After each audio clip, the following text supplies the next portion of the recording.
Guys আমার মেসে পড়ে যায় একজন বড় টিকটকার মুন্না 10K।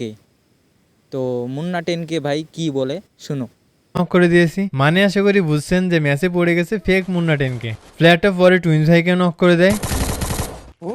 তারপর শুরু হয়েছিল, তো তার কাম থেকে দেখেন আলাগি মারা विजन से पूरा लाल लाल मार दिया भाई, अजीब था। मेरे को भी लाल ही मारा है। তো এরপর ভাবলাম ও যে ফেক আর আমি যে রিয়েল, এটার প্রমাণ তো দিতে হবে। তো এরপর আমি রিভাইভ পেয়ে যাই, আর আমার টিমমেটরাও বলছিল প্লেয়ারটা হয়তো ইউজার হতে পারে, জানি না কোনটা ঠিক। এখানে আমার সামনেই ছিল প্লেয়ারটা, ও দেখি পুরো আমার স্টাইলে রাশ করে দিয়েছে, কিন্তু আমি তোর মুভমেন্ট আগে থেকেই বুঝে গেছিলাম, যার জন্য এখানে সহজে তাকে নক করে দিই। তো তারপর কিন্তু ফেক মুন্না 10K আবার রিভেঞ্জ নেওয়ার জন্য চলে আসে, আমি এখান থেকে আবারও ডাউন করে দিই। তো তারপরে এখানে কি হয় দেখেন,